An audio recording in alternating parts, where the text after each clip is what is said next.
उत्तर प्रदेश के महाराजगंज से इस वक्त एक ऐसी सनसनीखेज और रूह कपा देने वाली खबर सामने आ रही है जिसने न सिर्फ एक हंसते खेलते परिवार को पूरी तरह तबाह कर दिया बल्कि पूरे देश के वैज्ञानिक समुदाय की भी नींद उड़ा दी है। ये दास्तां सिर्फ 22 साल के एक नौजवान की रहस्यमयी मौत की नहीं है, बल्कि ये कहानी है देश को तकनीक के मामले में आत्मनिर्भर बनाने का सपना देखने वाले एक जीते जागते जीनियस के अचानक खामोश हो जाने की। महाराजगंज जिले के सिसवा बाजार क्षेत्र के अंतर्गत आने वाले बीजापार आसन छपरा गांव के रहने वाले राहुल सिंह कोई आम युवा नहीं थे। उन्होंने महज 13 साल की उम्र में अपनी अद्भुत प्रतिभा से देश के बड़े बड़े वैज्ञानिकों को दांतों तले उंगली दबाने पर मजबूर कर दिया था। लेकिन आज उसी होनहार वैज्ञानिक की संदिग्ध परिस्थितियों में हुई मौत ने पूरे सूबे में हड़कंप मचा दिया है और हर कोई हैरान है कि आखिर इस चमकते सितारे को किसने और क्यों बुझा दिया। राहुल सिंह की उम्र भले ही सिर्फ 22 साल की थी, लेकिन उनकी उपलब्धियां और उनके वैज्ञानिक आविष्कार उम्र की हर सीमा से कहीं आगे थे। बचपन से ही विज्ञान को अपनी दुनिया मानने वाले राहुल ने एक या दो बार नहीं बल्कि लगातार 3 बार इंडिया इंटरनेशनल साइंस फेस्टिवल में पहला स्थान हासिल कर अपनी मेधा का लोहा मनवाया था। कोरोना काल के उस संकट भरे दौर में जब पूरी दुनिया थमी हुई थी, तब राहुल ने एक ऐसी बैटरी से चलने वाला एक अनोखा ट्रैक्टर बनाकर देश भर में सुर्खियां बटोरी थी, जिसके बारे में दावा किया गया कि ये बिना किसी बाहरी चार्जिंग के खेतों में दौड़ सकता है। वे लगातार अत्याधुनिक कृषि उपकरण, एडवांस ड्रोन तकनीक और नए वैज्ञानिक मॉडल्स पर काम कर रहे थे। गोरखपुर के प्रतिष्ठित मदन मोहन मालवीय प्रौद्योगिकी विश्वविद्यालय के design, innovation and equation centre में वे बतौर रिसर्चर देश के भविष्य को नया आकार दे रहे थे और हर कोई मान रहा था कि वे आने वाले समय में भारत के सबसे बड़े वैज्ञानिकों में गिने जाएंगे। लेकिन फिर तारीख आती है 15 जुलाई 2026 और एक झटके में सब कुछ बदल जाता है। राहुल सिंह लखनऊ के पौष इलाके के विभूति खंड स्थित नोवोटेल होटल में एक कमरे में ठहरे हुए थे। जब तक समय बीत जाने के बाद भी वे कमरे से बाहर नहीं निकले तो होटल स्टाफ को शक हुआ और तुरंत पुलिस को जानकारी दी गई। मौके पर पहुंची पुलिस ने जब कमरे का दरवाजा तोड़ा तो अंदर का मंजर बेहद खौफनाक था। राहुल का शव बिस्तर पर बेजान पड़ा था। कमरे और बेड के पास उल्टी के निशान बिखरे हुए थे, लेकिन सबसे ज्यादा चौंकाने वाली बात यही थी कि पूरे कमरे में कहीं से भी कोई सुसाइड नोट बरामद नहीं हुआ। पुलिस ने तुरंत राहुल का मोबाइल फोन, लैपटॉप और तमाम इलेक्ट्रॉनिक गैजेट्स अपने कब्जे में ले लिए। शुरुआती पोस्टमार्टम रिपोर्ट में भी मौत की असली और सटीक वजह साफ नहीं आ पाई, जिसके बाद डॉक्टर्स ने विसरा और अन्य जरूरी सैंपल सुरक्षित रख लिए हैं। अब इस पूरे मामले की कमान फॉरेंसिक लैब के हाथों में है, जिसकी रिपोर्ट का हर किसी को बेसब्री से इंतजार है। जैसे जैसे इस मामले की तफ्तीश आगे बढ़ रही है, वैसे वैसे साजिश की परतें भी खुलती जा रही हैं। राहुल के परिवार ने साफ तौर पर कहा है कि ये कोई सामान्य मौत या सिर्फ हादसा नहीं हो सकता। परिजनों का आरोप है कि राहुल पिछले कई महीनों से एक बेहद खतरनाक मानसिक दबाव और लगातार मिल रही धमकियों का सामना कर रहे थे। जांच में ये बेहद अहम पहलू सामने आया कि राहुल के एक बेहद महत्वाकांक्षी हाईटेक ड्रोन प्रोजेक्ट को लेकर लाखों रुपए के लेन देन का गंभीर विवाद चल रहा था। इसी सिलसिले में जून के महीने में बस्ती जिले के नगर थाने में राहुल सिंह के खिलाफ धोखाधड़ी, आपराधिक विश्वासघात और धमकी देने के संगीन आरोपों में एक FIR भी दर्ज कराई गई थी। शिकायतकर्ता चंद्रभूषण मिश्रा का आरोप था कि राहुल ने ड्रोन प्रोजेक्ट के नाम पर 62 लाख रुपए की भारी भरकम रकम ली और बाद में उसे वापस नहीं किया। लेकिन राहुल के परिवार का दावा बिल्कुल उलट है।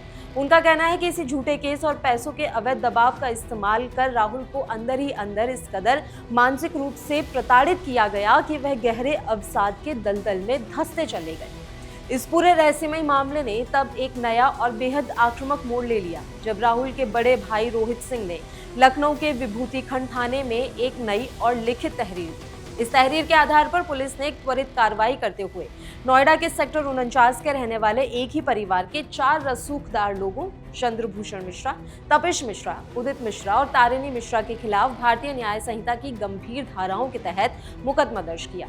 इन चारों पर आरोप है कि इन्होंने मिलकर राहुल पर चौतरफा मानसिक दबाव बनाया, उन्हें लगातार डराया, धमकाया और जानबूझकर ऐसी परिस्थितियां पैदा की जिसके कारण इस युवा वैज्ञानिक को आत्मघाती कदम उठाने पर मजबूर होना पड़ा।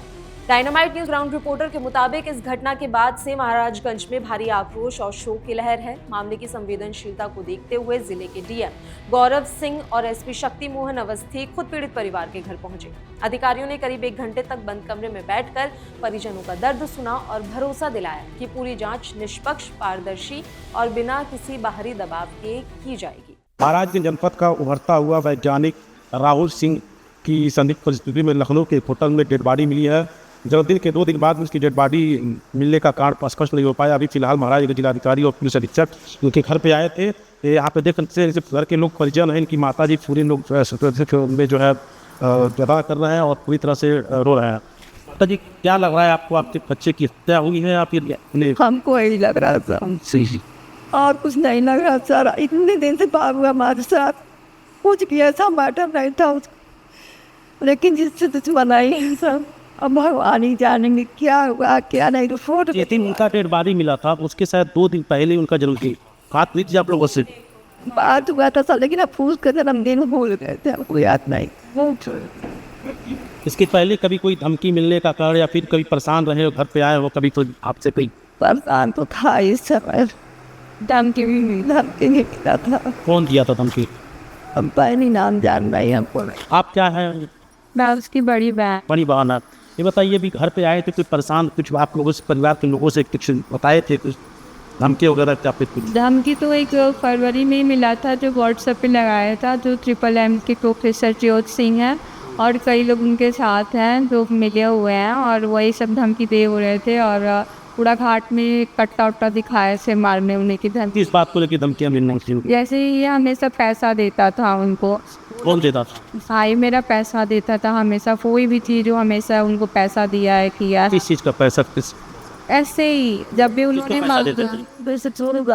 किसको पैसा देते थे? ज्योत सिंह को, हर किसी को दिया। किस किस का नाम बताएं सर? उतने पैसा दे रहे थे, किस का पैसा, किसने पैसा से?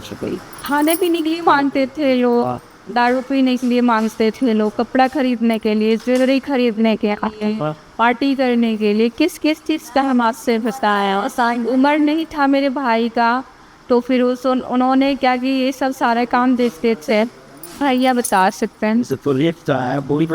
जैसे 18 साल नहीं होता है तो उनका तो किसी के नाम से हैंड ओवर रहता है, तो हैंड ओवर दूसरे के नाम से चलता था, तो हमेशा वहाँ प्रताड़ित करते थे लोग कि ये दीजिए वो करेंगे। तो इससे पहले वो गुरु वहाँ थे, तो गुरु के शिष्य के नाम पर, उनके नाम पर फर्म चलता था।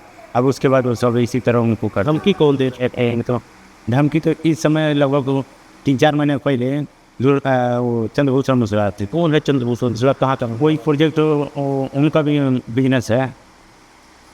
किस बात को लेकर धमकियाँ दे रहे थे? कोई पैसा वैसा पे ऐसे के लिए समझिए।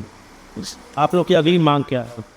न्याय चाहिए, न्याय चाहिए मेरे बाबू का। अभी डीएम और एसपी लोग आए थे, बात हुई थी अंदर तबली पर घंटों पर, क्या बात? वही न्याय मांग के लिए वही बात नहीं पूरा पूछे हैं लोग, जैसे आप पूछ रहे हैं उसको वो भी पूछे हैं। परिजन है, परिजन बदहवास है, जो है राहुल मिश्रा का संदिग्ध परिस्थितियों में मौत हो गई है। बड़े लोगों का नाम आ रहा है और लगातार इस पर जाँच जारी है। परिजन तरह तरह के आरोप लगा रहे हैं। कोई चंद्रभूषण मिश्रा तमाम पैसे के लेन देन की बात की जा रही है। फिलहाल ये जाँच का विषय है, पोस्टमार्टम रिपोर्ट अभी आई नहीं है और आगे कार्रवाई क्या होती है प्रशासन जो है नजर गड़ाई हुई है। आज जब हम राहुल के सोने कमरे को देखते हैं तो वहाँ की दीवारें उनकी बेमिसाल कामयाबी और देश के लिए देखे गए उनके बड़े सपनों की गवाही देती है। दीवारों पर टंगे सैकड़ों मेडल, चमचमाती ट्रॉफियां और राष्ट्रीय अंतर्राष्ट्रीय प्रमाण पत्र चीख चीख कर कह रहे हैं कि देश ने किस स्तर के होनहार लाल को खो दिया है। राहुल का परिवार आज न्याय की भीख मांग रहा है। बड़े भाई रोहित ने सरकार से मांग की है कि राहुल को उनके अद्वितीय वैज्ञानिक योगदान के लिए मरणोपरांत राष्ट्रीय सम्मान से नवाजा जाए और उनके बुजुर्ग माता पिता को तुरंत आर्थिक सहायता दी जाए। लेकिन इस वक्त सबसे बड़ा और ये प्रश्न बना हुआ है कि क्या राहुल सिंह की मौत सिर्फ एक आत्महत्या थी? अगर हाँ, तो वो कौन से चेहरे हैं जिन्होंने इस खौफनाक मोड़ तक उसे लाकर खड़ा कर दिया? या फिर इस बंद कमरे के सन्नाटे के पीछे कोई और ही गहरी और खूनी साजिश छिपी है? इन तमाम अनसुलझे सवालों के जवाब अब फॉरेंसिक रिपोर्ट, विसरा जांच, होटल के सीसीटीवी फुटेज और कॉल डिटेल्स की गहन छानबीन के बाद ही सामने आ पाएंगे। सच अभी भी पुलिसिया फाइलों के पीछे छुपा है, लेकिन पूरा उत्तर प्रदेश और देश आज टकटकी लगाए बैठा है कि इस होनहार वैज्ञानिक की मौत का सच कब बाहर आएगा और क्या गुनहगारों को कानून के कटघरे तक पहुंचाया जाएगा।